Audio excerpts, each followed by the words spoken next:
హల్లెలూయా.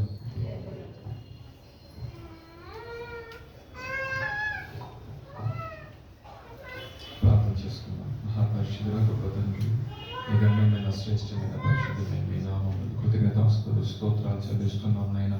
గడిచిన కాలం అంతా కూడా నీ కృపలో భద్రపరిచి మరొక విశ్రాంతి దినం మీరు మాకు అనుగ్రహించిన విధానం బట్టి మీకు స్తోత్రాలు చెల్లిస్తున్నాం నాయన. ప్రతి ఒక్క ఆరాధనలో అయా మీరున్నారు ప్రభా, పాటల ద్వారా మీ నామాన్ని తీర్చుకున్నారు.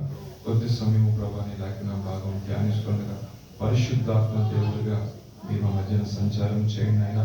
నీ లేఖనం ద్వారా మాతో మీరు మాట్లాడండి అయా నా తండ్రి. మీరు మాట్లాడితే మాకు నెమ్మది, మీరు మాట్లాడితే మాకు ఓదార్పు, మీరు మాట్లాడితే మాకు ఆదరణ, మీరు మాట్లాడితే మాకు సంతోషం కలుగుతుందైనా.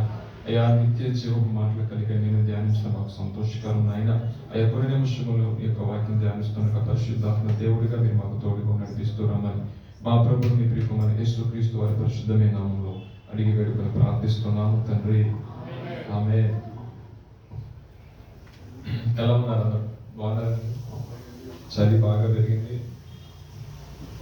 సో కొంచెం అలర్ట్గా ఉండండి. ఎక్కువ వాటర్ కన్జంప్షన్ చేయండి, మంచిది.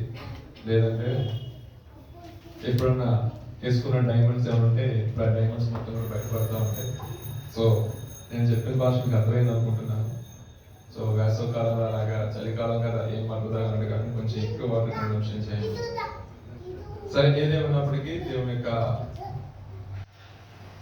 సన్నిధిలో కొన్ని మాటలు ధ్యానించడం. గత వారం ఆలయ ప్రేయర్లో కొన్ని మాటలు ధ్యానించాం. దేని గురించి?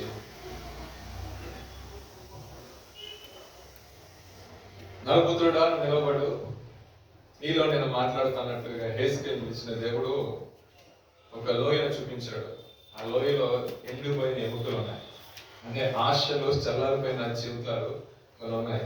దేవుడు చెప్పిన మాట ఏంటంటే, నువ్వు ప్రవచనం ఎత్తు, నువ్వు మాట్లాడు, ఎండిపోయిన ఎముకలకు కూడా జీవం కలుగుతుంది అనే ఒక సబ్జెక్ట్ గురించి మనం గత ఆలయ ప్రేయర్లో కొన్ని నిమిషాలు మనం ధ్యానించున్నాం.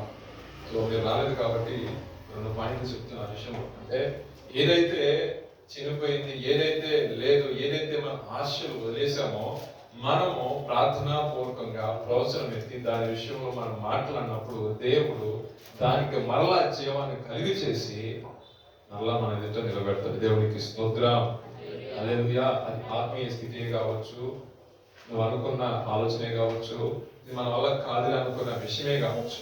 దేవుని యందు విశ్వాసం ఉంచి, ఎవరైనా మనిషిని యందు కాదు, దేవుని యందు విశ్వాసం ఉంచి, దేవుని చెప్పిన మాట యందు విశ్వాసం ఉంచి మనం పలికినప్పుడు దేవుడు దానికి ఖచ్చితంగా కార్యరూపంగానే దాపింపజేస్తాడు. దానికి ఎగ్జాంపుల్ గా చూపించిందే హెజ్కేలు గ్రంథంలో కొన్ని మాటలు. ఈ రాత్రి కాల సమయం ముందు ఒక శ్రేష్టమైన మాట చూద్దామండి. కీర్తనలు 15వ అధ్యాయం దావీదు గారు ఒక మాట అంటున్నారు. మొదటి వాక్యం చదివి సహాయం చేయగలరు. యెహోవా నీ గుడారంలో చదవండి. 2 క్వశ్చన్స్ అక్కడ వచ్చాయి. ఏమనంటే, యెహోవా నీ గుడారములో అతిథిగా ఉండదగిన వాడెవడు? నీ పరిశుద్ధ పర్వతం మీద నివసింపదగిన వాడెవడు? చాలా ఈ 2 పాయింట్లు చూసినట్లయితే దేవుని యొక్క సన్నిధిలో ఉండదగిన వాడెవడు? నీ పరిశుద్ధ పర్వతమైన సియోను మీద నివసింపదగిన వాడు ఎవడు అని 2 క్వశ్చన్స్ మనకు అక్కడ వేస్తున్నాడు దావీదు భక్తుడు. సో ఆయన మళ్ళీ అక్కడే కన్క్లూజన్ చేస్తున్నాడు ఏంటంటే, ఎవరు నిలబడగలుగుతారు, ఎట్టి ప్రవర్తన కలిగిన వాడు నిలబడగలుగుతాడు. ఒకవేళ ఒక వ్యక్తి అలా నిలబడితే ఆ వ్యక్తి నువ్వు ఏం చేస్తావు, ఆ నిలబడిన వ్యక్తికి ఏ రకంగా సహాయం చేస్తాడు అనే కొన్ని పాయింట్ మనం చూద్దామండి. 2వ వాక్యం చదువుదాం. యథార్థమైన ప్రవర్తన కలిగి నీతిని అనుసరించుచు హృదయపూర్వకముగా నిజము పలుకువాడు. దేవునికి స్తోత్రం. అంటే హృదయపూర్వకంగా నిజం మనం పలకాలి. కొంతమంది లోపల ఉంటుంది, ఇక్కడ దాకా నిజమే ఉంటుంది, ఇక్కడ నుంచి అబద్ధం వస్తూ ఉంటుంది. క్రైస్తవుల యొక్క జీవితంలో అది పనిచేయదు. కొన్ని మాటలు మనం చదువుకుంటూ వచ్చినట్లయితే, నీతిని అనుసరించాలంట, హృదయపూర్వకంగా నిజం పలకాలంట, నాలుకలతో కొండములు ఆడకూడదు, అబద్ధములు ఆడకూడదు, తన చెలికానికి కీడి చేయి తలకట్టకూడదు. అవునంటారు కదా, అవునా కదా? కీడి చేయకూడదు, పొరుగువాని మీద నింద మోపకూడదు, నీచుడు అసహ్యుడిగా ఉండాలి. అది అంత మాత్రమే కాకుండా దైవభక్తి గల వారిని సన్మానించే వ్యక్తిగా ఉండాలి. నష్టం కలిగిన మాట తప్పే వ్యక్తిగా ఉండకూడదు. అవునా కదా? నష్టం కలిగింది అనుకోండి, ఇచ్చిన వాడు తప్పేస్తారు కొంతమంది. తన ద్రవ్యాన్ని వడ్డీకి ఇవ్వకూడదు, లంచము పుచ్చుకోకూడదు. ఇలాగున్న వాడిని దేవుడు అసలు కదల్చినట్టు. దేవునికి స్తోత్రం. ఇట్ కెన్ ఈ 10 ఉంటాయి. 10 వచ్చాయి మీకు? నేను రాసుకున్నాను నిజంగా. మనకేదో మంచి సబ్జెక్ట్ దొరికింది. దేవునికి స్తోత్రం. నీతిని అనుసరించి నిలబడాలి. ఫస్ట్ ఆఫ్ ఆల్ ఎవరు నిలబడ్డారు నీతిని అనుసరించి అని అంటారు? యోసేపుకి వచ్చిన ఇబ్బంది, ఈ లోకంలో ఏ మనసులకు వచ్చినా ఏమలే మనం ఏదో వచ్చాము పడుకుడు కోసం ఏదో కొట్లేప్పుడు ఎక్కడి నుంచి అక్కడ తప్పించుకోవటం అని ఏదో ఒక సందర్భం అక్కడ ఏదైనా జరగవచ్చాము. కానీ యోసేపు అంటాడు, నీ ఎదుటి ఇటువంటి దుష్కార్యం ఎలా చేయగలుగుతాను అంటున్నాడు ఆయన. నా దేవుని ఎదుటి ఇటువంటి దుష్కార్యం ఎలా చేయగలుగుతాను అని చెప్పి తన నీతిని కాపాడుకున్నాడు. దానికి బహుమానంగా దేవుడికి ఇచ్చాడండి, అధికారాన్ని ఇచ్చాడు. దేవునికి స్తోత్రం. హల్లెలూయా. తన యథార్థతను కాపాడుకున్నాడు. ఎవరు? యోబు. దైవభక్తి కలిగిన వ్యక్తి, యథార్థత కలిగిన వ్యక్తి, కన్యక నేను ఏ విధంగా కంటూ చూస్తానన్న వ్యక్తి, హృదయం లోపల పాప ఆలోచించిన వ్యక్తి. నేను ఎలా ఉన్నా సరే నా దేవుడిని దూషించను, ఒకవేళ నా సమస్తం పోయినా సరే నా విమోచకుడు సజీవులను పలికిన వ్యక్తి యోబు. తన యొక్క జీవితంలో ఎంత ఈత కోల్పోయాడో దేవుడు ఏం చేశాడండి? గొప్పగా రెట్టింపుగా ఇచ్చాడు. రాజులు కావాలని మీరు అడుగుతున్నారు, కానీ నేను ఇప్పుడు దాకా మీరు రాజుగా ఉన్నాను కదా, మీ నుంచి నేను ఏమైనా తీసుకున్నానా అని సమూయేలు ప్రవక్త అడిగాడు.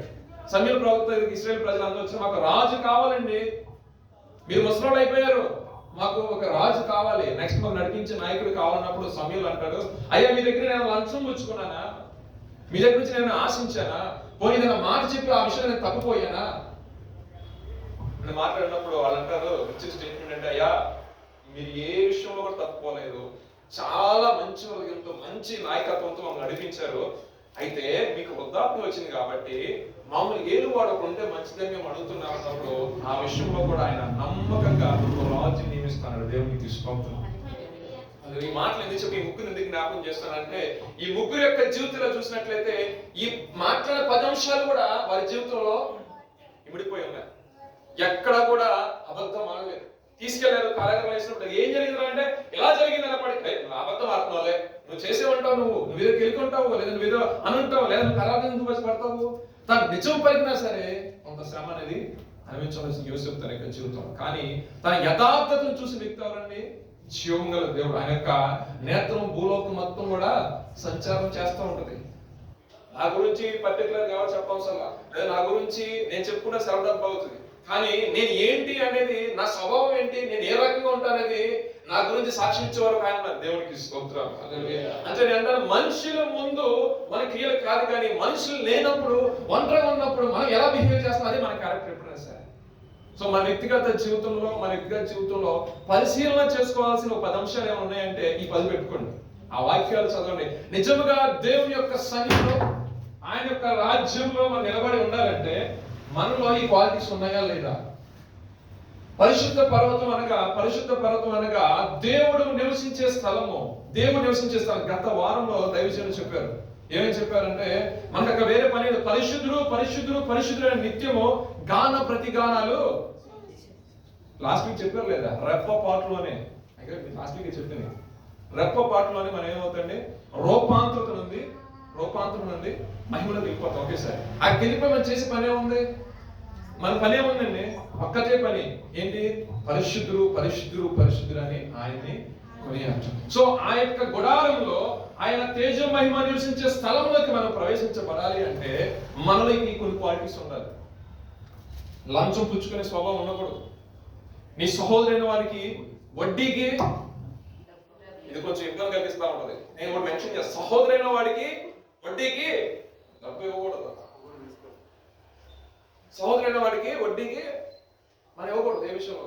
ఎందుకంటే అన్నిటికి ఇవ్వచ్చు, కరెక్షన్ క్లియర్ గా ఉంది బైబిల్లో, అన్నిటికి ఇవ్వచ్చు, కానీ సహోదరునికి ఇవ్వకూడదు. బైబిల్ క్లియర్ రాసి అన్నిటికి ఇవ్వచ్చు. దేవుని ఎరగని ప్రజలు ఓల్డ్ టెస్ట్మెంట్ లో, కానీ న్యూ టెస్ట్మెంట్ లో దాన్ని ఎలా కంప్లీట్ చేసినట్టే అసలు వడ్డీకి ఇవ్వద్దు. సరే, ఓల్డ్ టెస్ట్మెంట్ ప్రకారం వెళ్ళేవాళ్ళు ఇవ్వద్దని చెప్పను, కానీ దాని గురించి మన సమయం కాదు, కానీ వడ్డీకి ఇవ్వద్దని బైబిల్ చెప్తాం, వడ్డీకి ఇవ్వకూడదు. సెకండ్ థింగ్ ఏంటంటే, మనము నిజం పలుకు వారిగా ఉండాలి. ఇక్కడే చాలా మంది మొహమాటానికి పోయి ఏమనుకుంటారులే అని చెప్పేసి కొన్ని విషయాల్లో దేవుడు ఏమనుకుంటాడే, దేవుడి మనం ప్రార్థన చేసుకుని ఎవరు చెప్పేయచ్చు, కానీ వద్దు.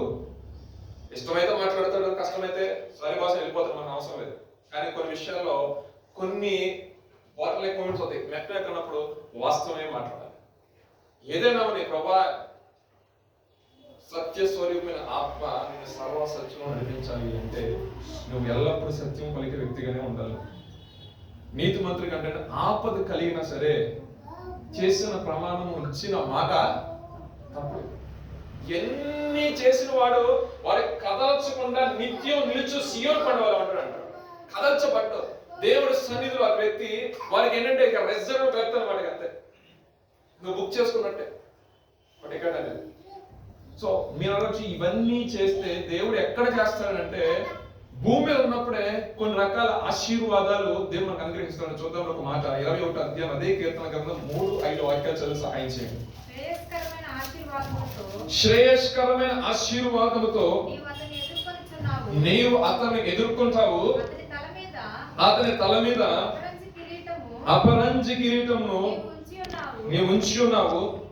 ఆయుష్ నిమ్మని అతను వరమడగగా నీవు అతనికి అనుగ్రహించి ఉన్నావు.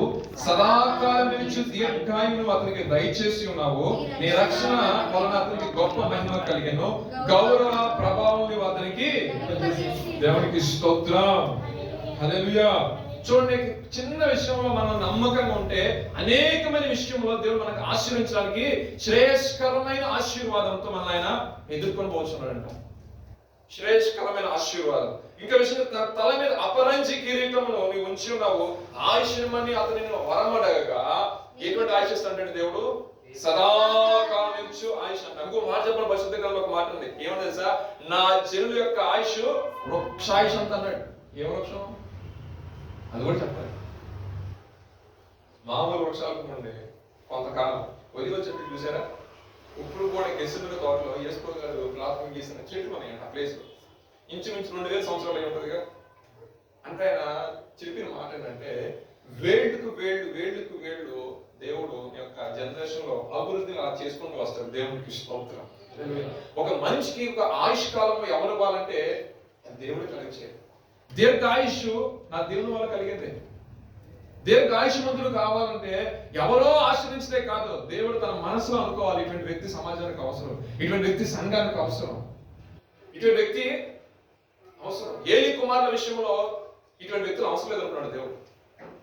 ఏమనుకున్నాడండి? ఇటువంటి వ్యక్తులు అవసరం లేదనుకున్నాడు దేవుడు.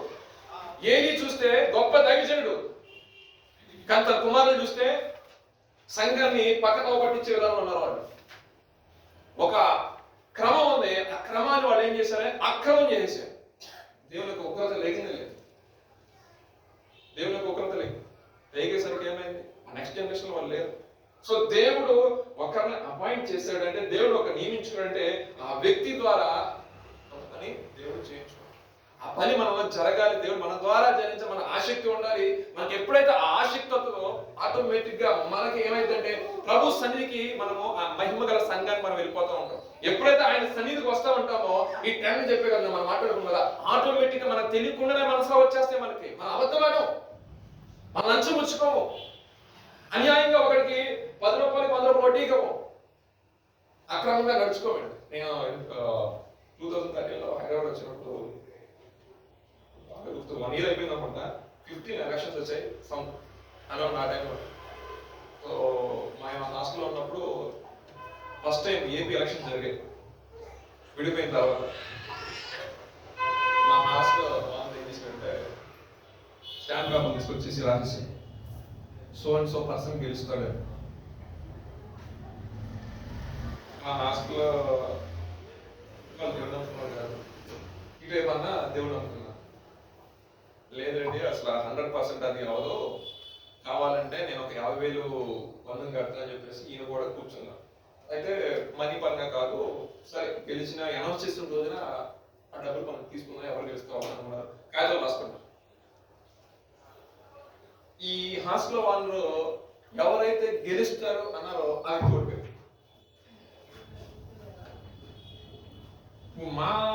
మా రూమ్లో ఉన్న వాళ్ళు రేపు పొద్దున మనం వానర్ గారికి 50,000 ఇస్తారు కాబట్టి నీకు బదులు నీకు లెక్కలేసుకుంటారు. తెల్లారి సీన్ రివర్స్ అయిపోయింది. కాగితాలు రాశారు, అంతా బాగానే ఉంది. ఈయన అంటాడు నేను ఏమని వీళ్ళు అక్కడ కుదిరిద్దాం, వీళ్ళు కాగితాలు లేమంటాడు. అతను ఇద్దరు నీకు తెలుసు చరణ్ అందరూ అటు చేసి ఎడ్ చేసి ఒక 30,000 కుదించారు. 50,000 కాస్త 30,000 వచ్చింది. ఈ 30,000 కూడా ఏం చేశారు, ఈ 30,000 కూడా ఎవరని చెప్పేసి 3 నెలలు హాస్టల్లో తిని కూర్చున్నాను, ఫీజులు కట్టాలి. సరే ఈ మాట నేను చెప్తున్నా అంటే కొంతమంది ఎలా ఉంటారంటే మాట ఇస్తారు, ఆ మాట నిలబెట్టుకోరు. అటువంటి వారు దేవుని యొక్క మహిమ గల సంఘంలో కానీ దేవుని యొక్క మహిమ ఎదుట కానీ నిలబడటం కాదు, యోగ్యులు కాదు, అర్హులు కాదు. ఈ విషయం బైబిల్ చెప్తుంది, నేను చెప్తున్న మాట కాదు. ఆయన ఎదుట మనం నిలబడాలంటే మనలో యథార్థత ఉండాలి. ఒకవేళ నష్టం కలిగినా సరే ఇచ్చిన మాట తప్పే వ్యక్తిగా ఉండకూడదు. ఏ విషయం సరే ఎల్లప్పుడు నిజం పలుకో. ఆయన అంటే నేను అనలేదని ఒకే మాట, నా దగ్గర లేదన్నాడు. వీళ్ళు ఏం చేశారు, మహా తెలియని వాళ్ళు కదా, ఫోటో తీసుకుంటున్నాను, ఇది కూడా రాశారు, మా దగ్గర ఉంది, కాగితం ఉంది మా దగ్గర కూడా. ఇక మీ సొంత పెట్టిన కాగితం, మా సొంత పెట్టిన కాగితం ఆన్ చేసి ఇది చేసి అది చేసి నానా రాసినాయి. సో విషయం ఏంటంటే క్రైస్తవుల యొక్క జీవితంలో అటువంటి డ్రామాలు ఉండవండి. ఒకటే ఉన్నది ఏంటంటే యథార్థత. దేవునికి స్తోత్రం. అబ్రహాం తన ఆయన చూసినప్పుడు ఆయన యొక్క సన్నిధిలో యథార్థవంతుగా నిందారహితంగా ఉన్నాడంటే యోబు తన యొక్క జీవితం యథార్థతను కొనసాగించాడు కాబట్టి లాస్ట్ మినిట్ వరకు కూడా తన ఏదైతే దేవుడు పరీక్ష పెట్టాడో ఆ పరీక్షలో పాల్గొని నిలబడండి. ఎంతమంది దగ్గర వాగ్దానం ఉన్నాయండి చూపించండి ఒకసారి. ఉన్నాయా? పట్టుకుని ప్రార్థన చేసుకుంటారు కదా. మళ్ళీ డిసెంబర్, మళ్ళీ జనవరి 1, డిసెంబర్ 31 రోజు తెస్తాం. మనకి సాక్ష్యం చెప్పడం కోసం ఎక్కడ ఉందో ఎత్తుకుంటాం, ఎక్కడ పడేసాం ఎత్తుకుంటాం. అప్పుడప్పుడు దొరుకుతూ ఉంటాయి. అదే మహాభాగ్యం చెప్పి నేను దాచుకుంటున్నాను వాగ్దానాలు. పోగొట్టుకున్న వాడి గురించి నేను ఏం మాట్లాడాను కానీ దొరికిన అదృష్టం అనుకుంటాను. ఇది నాకు ఎన్ని వాగ్దానాలు వాగ్దానం తీసుకొస్తాను. ఎందుకంటే వాగ్దానం ఎందుకు మాట్లాడుతానంటే మనము దాని విషయంలో ఎదురు చూసినప్పుడు దేవుడు మనకు సహాయం చేస్తాడో ఒక నమ్మకం ఉంటుంది. ఎదురు చూస్తున్నప్పుడు దేవుడు కొన్ని ఈ 10 పాయింట్ల మనతో మాట్లాడుతూ ఉంటాడు. అరే బాబు నువ్వు ప్రవక్తమైన జాతకం, ఒకవేళ ఈ విధంగా నువ్వు నిలిచి నిలబడినట్లయితే శ్రేష్ఠకరమైన ఆశీర్వాదం నేను ఎదుర్కొంటాను. నువ్వు ఆయుష్యమైన వరంలో ఎప్పుడు బలహీనత కలిగినప్పుడు ప్రభా నాకు ఆయుష్ పొడిగించి ప్రార్థన చేసినప్పుడు నీ విషయమైన నేను సదాకాలం నుంచి దీర్ఘాయుష్యం నేను కలుగు చేస్తాను. నువ్వు అడగకుండానే గౌరవ ప్రభావం నేను నీకు ధరింప చేస్తాను. ఎందుకంటే నువ్వు నీళ్ళని చూసినప్పుడు నీళ్ళు నాకు ఎటువంటి దోషం ఎటువంటి పాపం నీళ్ళు నాకు కనబడట్లేదు. ఎందుకంటే యేసు క్రీస్తు రక్తం చేత నువ్వు కడగబడిన వ్యక్తిగా ఉన్నావు. దేవునికి స్తోత్రం. హల్లెలూయా. ఇప్పుడు దేవుని యొక్క రాజ్యం గురించి రెండు మాటలు మాట్లాడుతున్నాయి. ఆయన గుడారం అతిగా ఉండదగిన వాడు, పరిశుద్ధ పర్వతం ఎవరైనా వాడు ఎవరైనా కొన్ని చెప్పుకుంటే కొన్ని పాయింట్ చెప్పాడు ఓల్డ్ టెస్టిమెంట్ లో. కానీ న్యూ టెస్టిమెంట్ లోకి వచ్చేసరికి యేసు ప్రభు గారు ఒక మాట అన్నారు. చదువుదాం ఆ మాట. యోహాను సువార్త 3:3-5 వాక్యాలు చదువు. అందుకు యేసు అతనితో ఒకడు క్రొత్తగా జన్మించితేనే కానీ అతను దేవుడు రాజ్యమును ఎంట్రీ విషయం పక్కన పెట్టండి. చర్చిలో ఎంట్రీ విషయం పక్కన పెట్టండి. ఆ చర్చిని చూడాలంటే కూడా వాడికి అర్హతగా పెట్టండి. బీబీ రేగిపోదు. ఆ వాక్యం నాకు అనిపించింది. దేవుడు రాజ్యంలో ప్రవేశించడం అసలు చూడండి, రాయడం చూడండి. దేవుడి రాజ్యంలో చూడలేని నీతో రోడ్ మీద వెళ్తున్నప్పుడు చాలా కనపడుతూ ఉంటాయి మాల్స్ కదా, మాల్స్ కనపడుతూ ఉంటాయి. సో సేమ్ నువ్వు కన్వే చేసుకుంటే ఒక విషయాన్ని, దేవుని రాజ్యంలోనికి దేవుని యొక్క రాజ్యాన్ని నువ్వు చూడాలంటే కూడా ఏమన్నది కొత్తగా జన్మించిన శిష్యులు పోలే ఉండాలి. కొత్తగా నువ్వు జన్మించాలి. దాన్ని నికోదేమంటాడు, నేను ముసలివాణ్ణి కదా మళ్ళీ తల్లిదండ్రులని జన్మిస్తానయ్యా అంటాడు. ఒకడు నీటి మూలంగాను ఆత్మ మూలంగాను రెండు విషయాలు చెప్పాడు. నీటి మూలంగా జన్మించాలి, బాప్తిజం తీసుకోవాలి. ఆత్మ మూలంగా పరిశుద్ధాత్మ వరాన్ని పొందుకోవాలి. అందరూ నీటి మూలంగా బాప్తిజం తీసుకున్నావు, కానీ కొందరు మాత్రమే ఆత్మ మూలంగా జన్మించుకున్నావు. సో ఆత్మ మూలంగా జన్మించిన వారిలో దేవుని యొక్క ఆత్మ చేత వాళ్ళు నడిపించబడతా ఉంటారు. ఆ ఆత్మ చేత నడిపించే వారి వ్యక్తుల్లో దేవుని గురించిన ఆలోచనలు ఉంటాయి. ఇప్పుడు అంటారు ఆ రాజ్యమునకు రాజు ఎవరండి? యేసు ప్రభు వారే. ఆ మాట ఎక్కడుందంటే కీర్తన గ్రంథము 61:4 చదవండి. యుగయుగములో నేను నీ గుడారంలో నివసించను, నీ రెక్కల చాటున నేను దాక్కున్నాను మాట ఉంటుంది. కాబట్టి కీర్తన 2:6 నేను నా పరిశుద్ధ పర్వతమైన సియోను మీద నా రాజు నేను ఆసీనుడిగా చేసి ఉన్నాను అంటున్నాడు. ఇప్పుడు ఆ రాజు ఎవరండి? యేసు ప్రభు. ఆ యేసు ప్రభు గారు అంటున్న మాట ఏంటంటే, అరే బాబు ఒకడు కొత్తగా జన్మిస్తేనే గాని ఆ పరిశుద్ధ పర్వతంలో గాని లేదా నా రాజ్యంలో అతిథిగా ఉండాలన్నా, ఆ పర్వతం ఎక్కాలన్నా, ఆరాధించాలన్నా అర్హత కావాలంటే వాడు ఒక ఫస్ట్ ఆఫ్ ఆల్ కొత్తగా జన్మించాలి. జన్మించిన పక్షంలో వాడికి దాంట్లో పాలు పంపులు. ఇంకొక మాట చూద్దామండి. యోహాను సువార్త 14:3 చదువు. ఎందుకు నా మాట చెప్పారు? ఆయన మాట అక్కడ ఉంది, నేను వెళ్ళి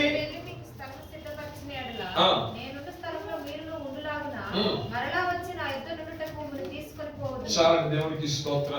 ఇది సెకండ్ కమింగ్ గురించి. ఇప్పుడు మన ప్రయాసం మొత్తం కూడా దేని గురించి? యేసు ప్రభు గారు మన మాట చెప్పినారు ఏమని? బాబు నేను వెళ్తున్నా, నేను వెళ్ళి మీ కొరకు స్థలం సిద్ధపరిచి మళ్ళా తిరిగి వస్తా. నేను వచ్చినప్పుడు మీరు ఎలా ఉండాలంటే, మీరు నీళ్లతో బాప్తిసం, నీళ్ళలో ఆత్మ మూలంగాను నీటి మూలముగాను జన్మించిన వ్యక్తులు వాళ్ళు ఉండి, నీతి క్రియలు అనుసరించే వ్యక్తులుగా ఉండి, గొర్రెపిల్ల యొక్క రక్తంలో మీ వస్త్రమును ఉతుక్కున్న వారిగా ఉంటే ఆ రాజ్యంలో మీకు ప్రవేశము ఉంటుంది. ఆ రాజ్యంలో మనం ప్రవేశించాలి అంటే ఖచ్చితంగా దేవుడు కొన్ని సెట్ ఆఫ్ రూల్స్ పెట్టేశాడు ఆయన. అది పెద్దగా ఏం లేదండి. మీ దగ్గర అందరూ స్మార్ట్ ఫోన్స్ ఉన్నాయి కదా, స్మార్ట్ ఫోన్స్ ఉన్నాయి కదా. అంటే మన పాత కాలంలో ఏమన్నా అంటే, అరే మోక్షం ప్రసాదించాలి, మోక్షం గురించినే ఉంటారు. హిందూ బ్యాక్గ్రౌండ్ వచ్చిన బాగా వాడుతూ ఉంటారు. ఏమన్నా మోక్షం దొరకాలి, లేదంటే ఏమైంది చనిపోయిన ముందు ఆ నామస్మరణ చేసుకుంటే మోక్షం కలిగిద్దిగా అంటారు. ఇంగ్లీష్ లో మీరు గూగుల్ ఓపెన్ చేసి సాల్వేషన్ బట్టండి ఒకసారి, సాల్వేషన్ బట్టండి. ఇన్ తెలుగు అని కొట్టండి ఒకసారి. ఏమొచ్చింది?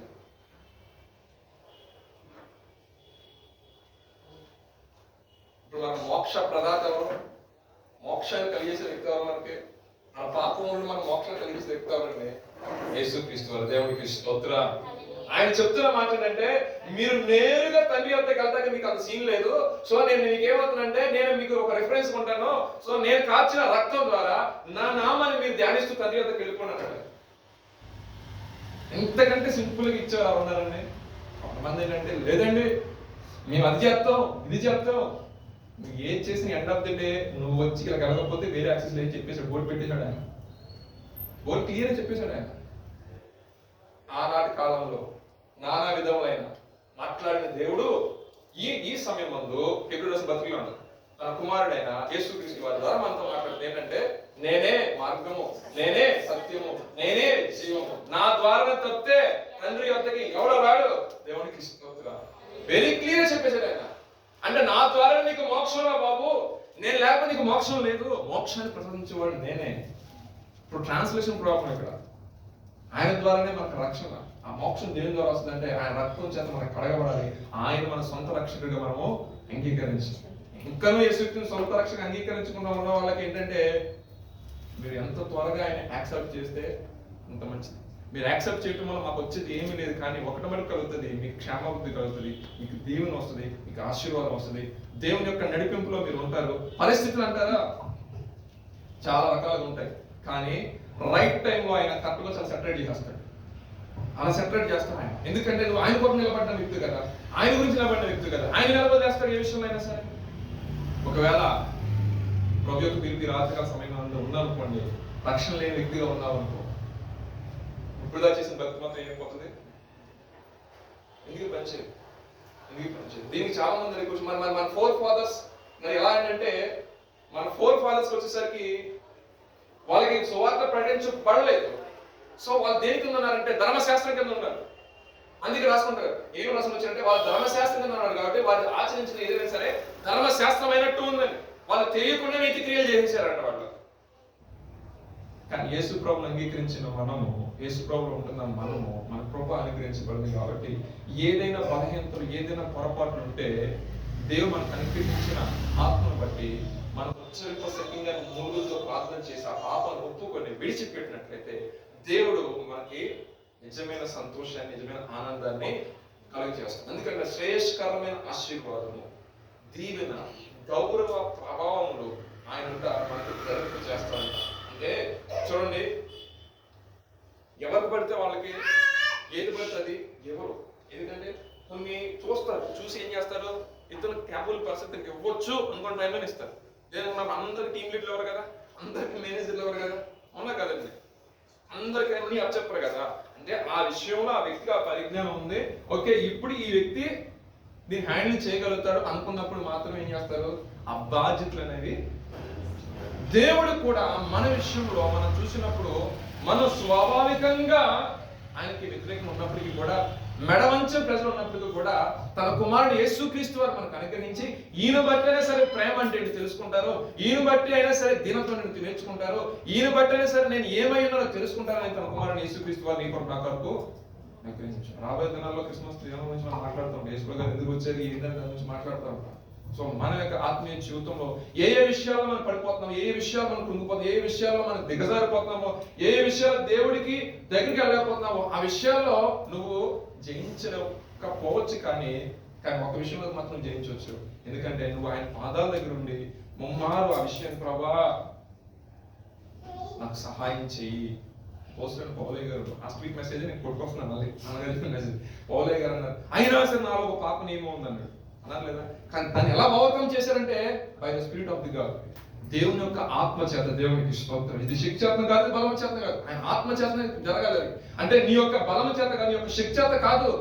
నువ్వు ఆ వ్యవధిలో అనుకో, ఇన్ని రోజులు ఉంటావు, 10 రోజులు ఉంటావు, 15 రోజులు ఉంటావు, లేదా 20 days 30 days ఉంటావు, కానీ తర్వాత పడిపోయి కానీ దేవుని యొక్క ఆత్మ నడిపింపు ఉందనుకోండి, చివరి కాలము దేవుని యొక్క నడిపింపులో ఉంటే లాస్ట్ డే వరకు కూడా మనము ఆయన ఎదుట నమ్మకంగా జీవిస్తాం. కొన్ని విషయాలు చూడండి, మీకై మీరు ఎగ్జామిన్ చేసుకొని మీ యొక్క విషయాల్లో మీరు ఏంటంటే కొన్ని విషయాలు ఒకప్పుడు బలహీనలే, కానీ దాన్ని ఓవర్కమ్ చేసి వచ్చేసారు లేదా? ఆ శక్తి మీ జ్ఞానమా, దేవుడిచ్చిన కృప, దేవుని యొక్క ఆత్మ నడిపింప. దేవుని యొక్క ఆత్మ నడిపింపు అంటే ఏంటంటే దేవుని యొక్క వాక్యం నీకు తరచుగా నీకు జ్ఞాపకం చేస్తుందో ఇవి నువ్వు చేయకూడదు, నువ్వు ఈ రకంగా ఉండకూడదు. నేను దేవుడు ఆయన ప్రత్యేక ఎవరు చెప్తున్నారు, నీకేంది ఎవరు చెప్తున్నారు? నడిపిస్తున్నాడు దేవుడు. అనగారు దేవా నీ ఆత్మ సాధించి నడిపించు, నీ ఆత్మసారి నడిపించు. అప్పుడు ఎప్పుడైతే ఆయన లీడింగ్ ని ఒప్పుకుంటావో ఆయన నేను గైడ్ చేస్తాను. తల్లిదండ్రులే గైడ్ చేయాల్సిన అవసరం లేదు ఏ విషయంలో కూడా. 21 సంవత్సరం వస్తే నేను చెప్పకూడదు, కానీ 21 సంవత్సరం వస్తే గవర్నమెంట్ అంటే అక్షరాంశాన్ని వదిలేని అంటుంది గవర్నమెంట్. ఇంకా మనం 30 వచ్చేంత వరకు జాబు మనం ఎలా అర్థం పేరెంట్స్. గవర్నమెంట్ ఏమంటుంది 21 కాడి నుంచి వాళ్ళ మేజర్ మీరు వదిలేసేయండి. అమ్మాయిలకి అబ్బాయిలు 21 తర్వాత వదిలేసింది. కానీ 30 వచ్చేంత వరకు డాడీ పంపించాలి, మమ్మీ పంపించాలి. ఎంతకాలం అని డిపెండ్ అవుతాం మమ్మీ డాడీ. 21 వచ్చిందంటే మీరు రెస్ట్ తీసుకోండి, దేవుడు మమ్మల్ని నడిపిస్తాడు. విశ్వాసంలో చెప్పండి మేము త్రొట్టులిపోం ఈ విషయంలో కూడా. మాకు సహాయించేవాడు ఆయన. ఇప్పుడు దాకా మీరు పోషించారు, కణతల దగ్గర సంరక్షించారు, కాపాడారు. ఇక్కడ నుంచి మా యవన కాలంలో నడిపించేవాడు ఆయనే. దేవునికి స్తోత్రం. ఇది ఎప్పుడు చెప్పగలుగుతాము? విశ్వాసం నీలో ఉంది. నిజమైన భారం ఏంటి నువ్వు తెలుసుకున్నప్పుడు అప్పుడు ఆటోమేటిక్ గా దేవుడు నీకు నేర్పిస్తాడు. కాబట్టి దేవుడికి నడిపిస్తూ కొన్ని మాటలు చూద్దామండి. రెవల్యూషన్ చాప్టర్ 7వ అధ్యాయము 14-17 వాక్యం మనం చూసుకున్నట్లయితే,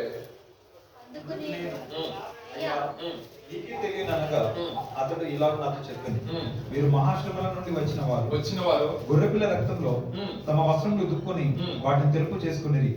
అందువలన వారు దేవుడి సింహాసనం ఎదుట ఉండి రాత్రింబగలు ఆయన ఆలయంలో ఆయన సేవించుచున్నారు. సింహాసనాసనైన వాడు తానే తన గుడారం వారి మీద కప్పును. చాలండి. ఇప్పుడు వీళ్ళందరూ ఎక్కడ నివసించారు? ఆయనకు గుడారం నివసించిన జనాంగం. ఈ జనాంగం ఎవరంటండి? మహాశ్రమలో శ్రమలు అంటే ఏయో శ్రమలు కాదండి. ఈ 10 విషయాలు మనం అందరం ధ్యానించాం కదా, అవి చేయటానికి పూనుకుంటాయే మనం చాలా కష్టాలు పడుతుంది. ట్రై చేయండి. ఆ 10 విషయాలు ఎల్లప్పుడు నిజమే పలకాలి, నీతి అనుసరించి నడవాలి, యథార్థ ప్రవర్తన కలిగి ఉండాలి, వంచం పుచ్చుకోకూడదు, చెలికాన్ని కీడ్ చేయకూడదు. కొన్ని పాయింట్స్, మేజర్ పాయింట్స్ ఉన్నాయి. వాటన్నిటిలో ఆ 10 ఉన్న దాంట్లో ఎక్కడ ఒక దాంట్లో మనము కొన్ని విషయాల్లో మనము బైపాస్ చేయాల్సి వస్తూ ఉంటుంది. ఇక మామూలుగా అంటారా, ప్రతి ఒక్క మనిషి తన యొక్క జీవితం యాత్ర, తన యొక్క జీవిత తల్లి గర్భం నుంచి వచ్చింది కానించి వయసు వచ్చింది కానించి ఆ లాస్ట్ డే వరకు ప్రతి ఒక్క మనిషికి కామన్. రోగాలు రావడం కామన్ అంటారు కదా, ఫైనాన్షియల్ క్రైసిస్ రావడం కామన్, ఆర్థిక ఇబ్బందులు రావడం కామన్. కొంతమందికి ఎక్కువ వస్తాయి, కొంతమంది తక్కువ వస్తాయి. కొంతమంది దేవుడు కావాలని నల్లగొడతాడు, కొంతమందికి చెప్పలేదు అతడు దేవుడు. నాకు చెప్తారు ఫిలిప్ గారు ఇలా చేస్తే బాగుంటుంది అని చెప్పారు. నేను వినేవాడిని అనుకోండి, చక్కగా పని చేసుకుని వెళ్తాను. జాషువా వినేవాడు కాదు, దెబ్బ కొట్టాలనుకో 2 పీకా పని చేపిస్తాడు దేవుడు. ఆయన దగ్గర 2 థింగ్స్ ఉంటాయి. బాబు బుజ్జి అని చెప్తారు ఒక మాట, విని సాటర్డే అనుకోండి నీకు ఆశీర్వాదం.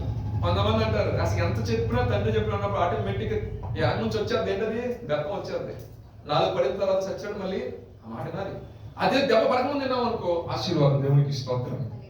మన యొక్క జీవితంలో ఆ స్టేజ్ వరకు మనం వెళ్ళకుండా ఏం చేయాలంటే ప్రభా ఇదిగో సమస్తాన్ని చేసుకుంటాం అంటే ఎవరిని మహాశ్రమంలో నుంచి వచ్చిన వారంట గొర్రెపిల్ల యొక్క రక్తం చేత తమ వస్త్రములలో సో ఆయన యొక్క గుడారంలో మన అతిథిగా నివసించాలి అంటే ఆయన మన క్యారెక్టర్ని చూసే దేవుడు, మన నడవడికను చూసే దేవుడు, మన ప్రవర్తన చూసే దేవుడు, మన క్రియలను చూసే దేవుడు. క్రియలు లేని విశ్వాసం మృతుల్యం కాబట్టి మన విశ్వాసం ఉంది నా దేవుడు సహాయం చేస్తానని చెప్పేసి నేను కాము కూర్చోడానికి జరగదండి. దానికి నువ్వు ఒక పుషప్ ఇవ్వాలి, క్రియాత్మకంగా దాన్ని నమ్మాలి, దాని విషయంలో ప్రయాసపడాలి, ప్రభు దగ్గర అడగాలి. సో కొంతమంది విషయాల్లో చాలా మంది అన్న మాట ఏంటంటే అన్న చాలా మంది ప్రార్థన చేస్తామని కాదు కానీ ఎప్పటి నుంచి నేను ప్రార్థన చేస్తానా నాకు డిలే అవుతూనే అవుతున్నాను ఒకరోజు సాక్ష్యం చెప్తాను కదా నేను రోజు సాక్ష్యం చెప్తాను. ఈ సహోదరు ఇక్కడ చెప్పాలి వేరే ప్లేస్ కింద చెప్పిన సాక్ష్యం ఏంటంటే నేను ఇలాగే చాలా కాలము నేను ఎదురు చూశాను, దేవుడు నాకు ఇచ్చాడు. కానీ ఈ ఎదురు చూసి ఈ టైం చూసారా, ఈ టైంలో దేవుడు నాకు చాలా నేర్పించాడు. ఏం నేర్పించాడంటే నా ఆత్మీయ స్థితిని తట్టుకోవడానికి దేవుడు ఎంతగానో సహాయం చేస్తున్నాడు. ఫైనాన్షియల్ గా నలిగిపోతున్న సమయంలో ఏంటి నేను అనుకున్నప్పుడు ఆ ఫైనాన్షియల్ సిచ్యువేషన్ ఎలా హ్యాండిల్ చేయాలో ఒకప్పుడు నా చేత అనేది కాదు, కానీ ఇప్పుడు ఎలా హ్యాండిల్ చేయాలి దేవుడు నాకు నేర్పించాడు. ఆరోగ్య విషయంలో కావచ్చు, ఆత్మీయ స్థితి విషయంలో కావచ్చు, ఇలా మాటి పడిపోయే వ్యక్తులండి. కానీ దేవుడు కొన్ని విషయాలు హోల్డ్ చేశాడు. ఆ హోల్డ్ చేసిన దాన్ని మరలా ఆయన దగ్గర నుంచి నేను గెయిన్ చేసుకోవడానికి నన్ను నేను సరి చేసుకునే విషయంలో ఒక ప్రాసెస్ నడిచింది. ఆ ప్రాసెస్ నడిచిన తర్వాత మరలా తిరిగి పాపం వైపు చూడాలన్నా, మరలా రోత జీవితం వైపు చూడాలన్నా మనసు రావట్లేదు. ఎందుకంటే ఏదైతే హోల్డ్ చేశాడో నా ప్రభు నాకు దాన్ని మరలా రీఓపెన్ చేశాడు, ఒక నేర్పుదల నాకు నేర్పించాడు. సో ఇక నెవర్ నేను ఎప్పుడు కూడా మిస్టేక్ నేను చేయను. సో కొంతమంది విషయాల్లో దేవుడు ఏం చేస్తాడంటే కావాలని బిగపడతా ఉంటాడు. అంత మాత్రం ఏ తండ్రి కూడా తన బిడ్డలకి కన్నీటి తెల్లని ఏ తండ్రి కూడా ఉంటాడు. మనకి బాగా గుర్తుపెట్టుకో, దేవుడు ఎవరిని కూడా దేవుడు అందరు కుప్పారు. నువ్వే ఆలోచన దేవుడు మనల్ని మీరు ఆలోచించిన ఒక కన్న తండ్రి అనుకుంటే మనలో మన తమ్ముడు కానీ మన అన్నగారు మన చెల్లి కానీ వాళ్ళు కొంచెం వెనకబడుతున్నా సరే ముందు వచ్చే వాళ్ళ నుంచి ఆలోచన ఉంటుంది తండ్రికి, కానీ వెనకబడే వాళ్ళ నుంచి కూడా ఆలోచన ఉంటుంది. ఆయన కొడుకులో ఒక ఆలోచన ఉంటుంది, వీడు వెనకబడిపోతున్నాడు, వీడేంటట్టున్నాడు, వీడిని ఏదో రకంగా సెటరేట్ చేయాలి. పెద్దోడు ఏముంది సెటరేట్ సెట్ అయిపోతాడు, చిన్నడు గురించే ప్రాబ్లం ఎప్పుడు లేదంటే ఎవరికొకళ్ళు కుటుంబం అంటే మనుషులుగా ఆలోచన ఉన్నప్పుడు మరి నువ్వు నేను ఆలోచన దేవుడు మన తల్లిదండ్రులు చేసిన భక్తే కావచ్చు, మన ప్రయాసపడి వచ్చేసుకున్న భక్తే కావచ్చు, నువ్వు చేస్తున్న స్తోత్రాలు కావచ్చు, అసలు తెలియని చేసే ప్రార్థనే కావచ్చు, నిరంతరం ప్రార్థించకపోయినా ఆయన నామస్మరణ నీ యొక్క మనసులో ఉండే కావచ్చు, ఇన్ని చూస్తున్న దేవుడు నీకు సహాయం చేయకుండా ఉంటాడా? 100% నా దేవుడు సహాయం చేస్తాడు. చిన్న ఎగ్జాంపుల్, లాస్ట్ ఈ నెల వాగ్దానం వారు కృషించుకోక నీరు కట్టిన తోట వల్లే ఉంటారో వాగ్దానం చెప్పట్లేదు. ఇయర్ ఎండింగ్ వచ్చేసరికి కొంచెం వాడి ప్రభావం పెరుగుతూ ఉంటుంది, మన ప్రభావం ఓపెన్ వాడి ప్రభావం పెరుగుతూ ఉంటుంది. అది క్వైట్ కాలం వాళ్ళకి ప్రశ్నమో లేదంటే ఏదో ఒకటి వాడు చేసే కమలగోళం నేను చేసేయాలి. ఎందుకంటే ఇయర్ ఎండింగ్ వచ్చేసరికి కొంచెం ఉద్యోగం ఉంటే ప్రసంగాలు, ఇంకోటి ఏంటంటే అందరికి ఏంటంటే చివరికి వచ్చేసరికి బాప్తిసం తీసుకోవాలి అని ఉద్యోగం కొంతమంది ఉంటారు. సో అందరు రక్షణలోకి వెళ్ళిపోయి అందరూ వెళ్ళిపోయి మరి నన్ను చూస్తారు, నన్ను కూడా గుర్తు పెట్టుకోవాలంటే వాడు ఏంటంటే ఎక్కడ దాడి చేద్దామా అని ఒకడు. నా విషయంలో జరిగింది, నాకు 2 days ముందు లాస్ట్ వీక్ ఆ బాబు ఫుల్గా ఫీవర్ వచ్చింది. దేవుడు మహాత్మ ప్రార్థన చేస్తా ఉన్నాం, సరే ఒక టైం తగ్గిపోయింది. 2 days బ్యాక్ మా బాబుకి ఫీవర్ వచ్చింది. ఎలా వచ్చిందంటే అది ఏమో తగ్గింది, ఆ 2 hours స్టార్ట్ అయింది. వీడి జ్వరం వస్తే 101, 102 కాదు 103కి వెళ్ళిపోయింది. సిరప్ వేసిన తర్వాత కూడా మాకు అర్థం కావట్లేదు. మెఫ్నామిక్ యాసిడ్ వేస్తే ఎంత ఫీవర్ టెంపరేచర్ కాస్త డౌన్ అవ్వాల్సిందే. 1/2 hour అయితే తరబెట్టి చూస్తూనే ఉన్నా. నైట్ 11:30 అయిపోయింది. కింద వాళ్ళు అందరూ వచ్చారు, పైకి వచ్చారు, అందరూ మోకరించాం, ప్రార్థన చేస్తా ఉన్నాం. ప్రార్థన చేసాం, దేవుడు నాకు వెంటనే యాంటీబయాటిక్ స్టార్ట్ చేసాం, అయినా కంట్రోల్ అవ్వట్లేదు. ప్రభా అనుకున్న కన్నీటిని ప్రార్థన చేసుకున్నాం. దేవుడు 1 o'clock కల్లా కొంచెం టెంపరేచర్ డౌన్ అయింది. ఈరోజు నిన్న బాగానే ఉన్నాడు. దేవుడు అనుకుంటున్నాను కాస్త రెస్ట్ దొరికింది కదా, 2 రోజులు వాకింగ్ పడుకోలేదు. ఈ వాకింగ్ తీసి మధ్యాహ్నం కూర్చొని రాసుకుంటా ఉన్న వాకింగ్ గురించి ప్రభావ ఏం మాటిస్తున్నావు ఏంటని 5:30 చేసి ఇంటికి నుంచి ఫోన్ వచ్చింది. అమ్మకు బాగాలేదు, హాస్పిటల్ అడ్మిట్ చేశాను. అక్కడ నుంచి అదో హడబడే. సరే దేవుడి చేతిలో పెట్టాము, ప్రభావ ఏదైనా నాకేమైంది చలికాలం కదా అని చెప్పేసి వాటర్ ఎక్కువ తాగడం మానేసింది. Sugar patient. సో ఏమైతే లోపల మొత్తం కూడా ఇన్ఫెక్షన్ అయింది. ఈ విషయాలు ఈ హాస్పిటలైజ్ అయ్యేసరికి ఇలాగ ఉన్నాయి ప్రభా అంటే మనసులో ఓ కొట్టేస్తుంది వాక్యం. వారు కృషించిపోకుండా నీరు కట్టిన త్వరలో ఉంటారు. వాగ్దానం చేసిన నమ్మదు. నువ్వు చెప్పేసి వచ్చేయటం కాదు, నువ్వు నిలబడే ఫెయిత్లో. ఇది ఎన్ని అయిపోయినాయా? ఇంకోటి చూడండి. నైట్ ఆఫీస్ లేదు, పార్టీ జరిగితే వెళ్ళాము, వచ్చేసాము, 10 కల్లా వచ్చేసాను నేను. సో వచ్చేసి బాగుపడాలంటే ప్రేయర్ చేసాము, మా వైఫ్ అండ్ హస్బెండ్ కూర్చొని ప్రేయర్ చేసాం. ప్రేయర్ చేసిన తర్వాత 3:30కి నేను వాష్రూమ్కి వెళ్ళాను. అది వాష్రూమ్కి వెళ్ళడం ఒకటి తెలుసు, వాష్రూమ్ నుంచి వచ్చేసి అనుకున్నాను, కానీ ఎప్పుడు కొలాప్స్ అయిపోయాను నాకేంటి. వాష్రూమ్లో కొలాప్స్ అయి పడిపోయి ఉన్నాను. నాకు ఎప్పుడు మెరుగు వచ్చింది, బట్టలు మొత్తం తడిచిపోయి ఇదంతా కూడా వాటర్ అయిపోయి ఉంది సైడ్. ఆ ట్యాప్ వాటర్ మొహమే పడతా ఉంది. వచ్చేసరికి చూసినసరికి తడిచిపోయినా. ప్రార్థన చేసుకున్నాను. నేను ఎప్పుడు వచ్చాను లోపల రాక నాకు తెలిసింది, కళ్ళు తిరిగి అనిపించింది ఒకటి తెలిసింది నాకు. నేను బయటకు వెళ్ళిపోయాను అనుకున్నాను. సో అందుకే అదే చెప్తున్నా, రెప్పపాటున ఆయన ఎప్పుడు పిలుస్తాడో తెలియదు ఎవరినైనా సరే. నేను ఎప్పుడు పడ్డాను నాకు తెలియదు దాంట్లో. అలాగే నాకు డ్రింకింగ్ అలవాటు అనుకోదు, పార్టీకి వచ్చి అన్నీ తాగి అనుకోదు. నాకు అటువంటి అలవాటు కూడా ఏం లేదు వాస్తవంగా. దేవుడు మహాత్మ ఇప్పుడు అది యుద్ధం జరుగుతుంది మా టీంలో ఉన్న వాళ్ళకి. మాకు అదే ఫైటింగ్. వాడిని ఎక్కడ తీసుకురావద్దు సార్, వాడిని తీసుకురావద్దు అంటారు. నేను కొట్టినది నాకు పిలవదురా బాబు, కానీ టీం అంటే వెళ్ళాలి కదా. సో నేను అనుకున్నాను, ఓ పక్కన ముగ్గురిని చూశాను, మా వైఫ్ని, మా అప్పుడు దాకా ఉంది, పాపలో పడుకుంది, వీడి ఫేవర్ వీడు పడుకున్నాడు. నేను లేచేసరికి అనుకున్నా, నిజంగా ముందులో పడితే వెస్ట్రన్ టాయిలెట్ మొహం పగిలిపోతుంది, సైడ్ పడితే ట్యాప్స్ షవర్స్ ఉన్నాయి, ఇది కూడా తలకి ఇంజూర్ అవుతుంది. ఇటు సైడ్ పడినా బకెట్ తగ్గుతుంది గట్టిగానే. నేను ఎలా పడ్డానంటే ఇలా వెనక్కి బ్యాలెన్స్ అయ్యాను, ఎలా పడ్డాను తెలియదు, లేసరికి ఇలా పడి ఉంది, అంతా తడిచిపోయి ఉంది. బ్యాక్ సైడ్ డోర్ దగ్గర అనుకున్నాను, ప్రభా నువ్వు చేసిన వాగ్దానం గొప్పది. ఎన్నో ఇబ్బందులు, కానీ దేవుడు ఏంటంటే తన ప్రజలను తాను కాపాడుకునే దేవుడు అంటాడు, అంతకుముందు అయితే పడుకున్న వాడు చక్కగా పడుకోవచ్చు కదా, పిల్లవుతుంది అసలు సస్టైన్ ఇబ్బంది అవుతుంది ఏమన్నా కానీ దేవుడు రాకడికి వచ్చింది ఒకవేళ మొదలు అయిపోతే పిల్లలు జాగ్రత్త అని మళ్ళీ అన్నాను. నేను అట్టని అనుకోవాలి, దేవుడు నాకు ఆయుష్కాలం ఇస్తాను అనుకుని పడుకున్నా. ఆ రోజు నైట్ జరిగింది అనుకున్నా. అవితే చేప కూడా మన నోట్లో నుంచి ఒక వాడు అనేది బయటకు రాకూడదు. నిజంగా అనిపిస్తుంది, బాలేదుకు అనిపిస్తుంది, ప్రభా నువ్వు ఆయుష్కాలం నిజంగా నాకు తిరిగి ఇవ్వకపోతే మా ఆవిడ మా వైఫ్ పట్టుకొని ఏడ్చేస్తాం. ఇలా జరిగింది అంతే. ఒకేసారి వెళ్తాం తెలుసంట, నేను వచ్చి లేపేసరికి ఇంచుమించు మరి ఎంత టైం తెలియదు. సో సిచ్యువేషన్స్ అనేవి ఏ రోజున ప్రభు పిలుస్తారో తెలియదు, ఏ రోజున ప్రభు సన్నిధికి వెళ్తామో తెలియదు. కాబట్టి మనకు అనుగ్రహించిన రక్షణని మన భయముతోనూ వణుకుతోనూ కొనసాగించినప్పుడు మనకు మెప్పు ఘనత ఆయన కలిగజేస్తుంది. దేవుడికి స్తోత్రం. హల్లెలూయా. ఇప్పుడు చెప్పండి, ఆయన గుడారంలో అతిథిగా నివసింపదగిన వాడు ఎవడండి? యథార్థముగా హృదయపూర్వకంగా. ఇప్పుడు చదవండి, 4 వాక్యాలు చదవండి, ముగించుకుందాం. 15వ అధ్యాయం తీయండి ఒకసారి. మీరు కూడా చదవండి, నేను కూడా చదువుతాం. కీర్తనలు 15వ అధ్యాయం. యథార్థమైన ప్రవర్తన కలిగి నీతిని అనుసరించు హృదయపూర్వక నిజం పలుకువాడే నాలుకలతో కొండమలాడడు, తన చెలికానికి కీడి చేయడు, తన పొరుగువాని మీద నింద మోపడు, తన దృష్టికి నీచు రసయుడు, యెహోవా యందు భక్తి గల వారిని సన్మానించును, ప్రమాణం చేయగా నష్టం కలిగినను మాట తప్పుడు, ద్రవ్యం వడ్డీకి నేడు, నిరపరాధం చంపుడికై మంచం పుచ్చుకున్నాడు. ఈ ప్రకారం చేయవాడు ఎన్నడూ దేవునికి స్తోత్రం. హల్లెలూయా. మనం ఎప్పుడు కూడా కదల్చబడకుండా ఉండాలి, నిత్య మహిమలో ఆయన మహిమను పరుస్తూ ఉండాలంటే మన యొక్క జీవితంలో ఈ కొన్ని యాడ్ చేసుకొని ఆత్మీయంగా మనం చాలా ఎదగాలండి చాలా విషయాల్లో. సో వాటితో పాటు ఇట్లు కూడా యాడ్ చేసుకొని ఈ మాటలో ఈ 15 ఆయన గుడారంలో, ఆయన తేజ మహిమ స్థలంలో, ఆయన రాజ్యంలో యుగయుగాలు మనం ఉండాలి అంటే ఖచ్చితంగా మనము ఇట్లా అనుసరించే వ్యక్తులుగా ఉండాలి. దేవుడు తన మాట గురించి ఆశీర్వదించును కాక. ప్రార్థన చేసుకున్నాం. కొన్ని నిమిషాల పాటు దేవుడు మనకు అనుగ్రహించిన సమయాన్ని బట్టి ఇదిగో నేను మీకంటే ముందుగా పోయి మీకు స్థలం సిద్ధపరిచి నేను స్థలంలో మీరులాగా నేను మళ్ళా వచ్చిన తీసుకెళ్తాను. దేవుడు నమ్మదగిన వాడు కాబట్టి అయ్యా మీ రాకడ ఎప్పుడుందో మా పోకడ ఎప్పుడుందో మాకు తెలియదు, కానీ ఆయన మీ అమూల్యమైన సహాయాన్ని మాకు అనుగ్రహించండి. ఉన్నతమైన ఉపదేశంతో మాతో మీరు మాట్లాడేందుకు స్తోత్రాలు చెల్లిస్తున్నాం. ఆయన ఈ అమూల్యమైన సహాయం మీ ఆత్మను మీరు మాకు అనుగ్రహించండి.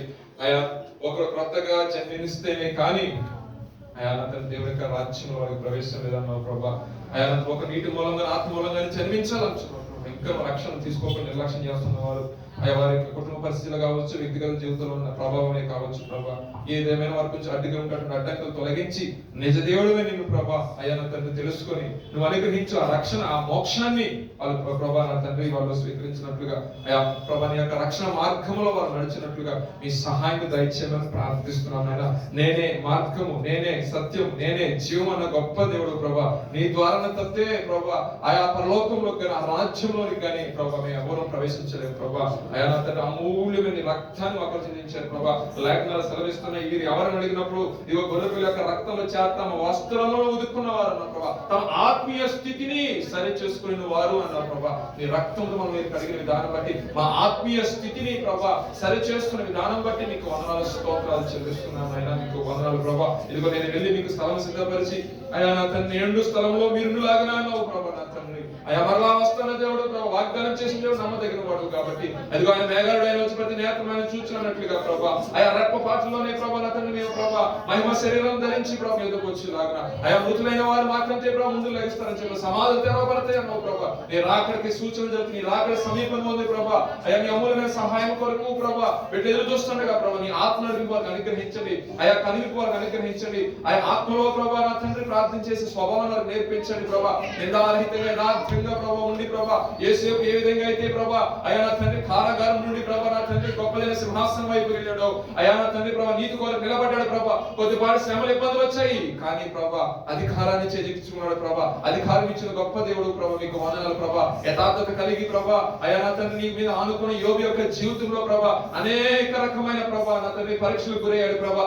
స్నేహితులే వచ్చి ప్రభా నా తండ్రి తోలనప్పటికీ కూడా అయా నా తండ్రి భార్య వచ్చి తోలనప్పటికీ కూడా ప్రభా ఆయన నా విమోచకుడు సజీవుడు అన్నాడు ప్రభా. ఆయన నా దేవుడు చూస్తానన్నాడు ప్రభా, నన్ను విడిచిపెట్టేవాడు కాదు అన్నాడు ప్రభా. నా తండ్రి నా దేవ నా ప్రభా మా యొక్క జీవితంలో శ్రమలు రాని ఇబ్బందులు కష్టాలు రాని ఏమైనా రాని ప్రభా నాకు సహాయం చేయవాడు నా పక్షాన ఉన్నాడని ప్రభా చెప్పగలే ప్రభా. విశ్వాసం మీరు మాకు కలిగి చేయండి. నా పక్షం ఉన్నవాడు నమ్మదగిన వాడు, నన్ను అనాథగా విడిచిపెట్టేవాడు కాదు, నన్ను అన్యాయం చేసేవాడు కాదు, నా కుటుంబాన్ని అన్యాయం చేసేవాడు కాదు, నాకు పోషకుడుగా ఉన్నాడు, సంరక్షకుడుగా ఉన్నాడు, రక్షించేవాడుగా ఉన్నాడని ప్రభా. అయా ప్రతి ఒక్క బిడ్డ చెప్పినట్లుగా అయా ప్రవచనాత్మకంగా ప్రభా యొక్క విశ్వాసంగా మాటలు పలికినట్లుగా నా దేవుడు నాకు సహాయం చేయడానికి సమర్థుడు అని ప్రభా వారు రూఢిగా విశ్వసించినట్లుగా మీరు చేయబోతున్న కార్యము బట్టి నీకు స్తోత్రాలు చెల్లిస్తున్నాము. వందనాలు ప్రభా. మీరు ప్రతి ఒక్కరిని దర్శించండి ప్రభా.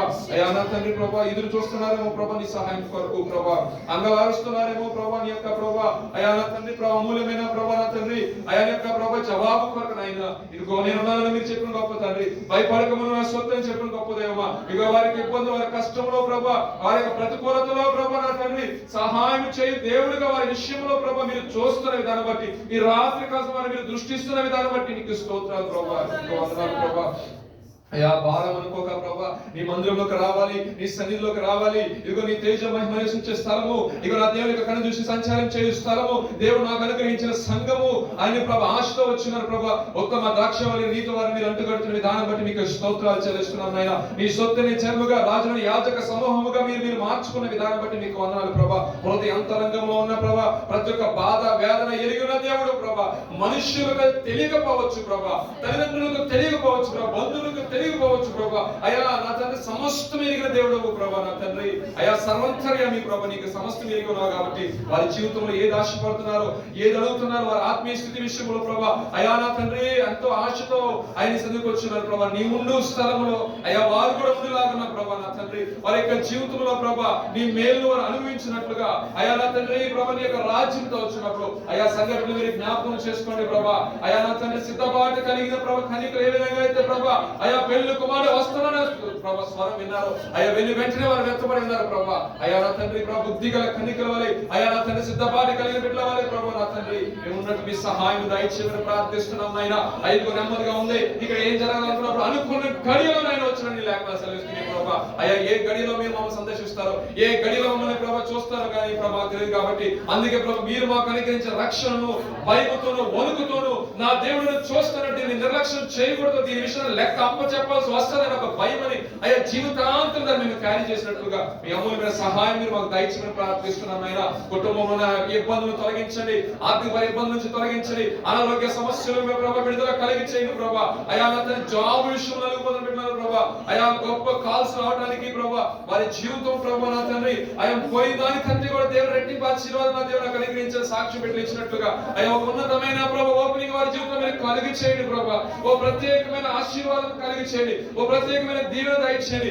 ఆత్మీయ స్థితిలో కూడా ప్రభా అయా వారి యొక్క దైనందిన జీవిత విషయంలో కూడా ప్రతి విషయంలో కూడా మీ అమూల్యమైన సహాయం దయచేయండి. సరి చేసుకునే విషయంలో అయ్యా సేవకులు చెప్తున్న మాటకు లోబడి ప్రభు సరి చేసుకోవడానికి మంచి మనసు వారు కలిగి చేయండి. వాక్యం సెలవిస్తున్నారు బట్టి వారి జీవితంలో వారి క్రియలు సరి చేసుకోవడానికి వారి హృదయాన్ని మీరు ప్రేరేపించండి ప్రభా. అయ్యా నా తండ్రి ప్రభా వారి మీద నా ఆత్మను కుమ్మరిస్తున్నావు ప్రభా.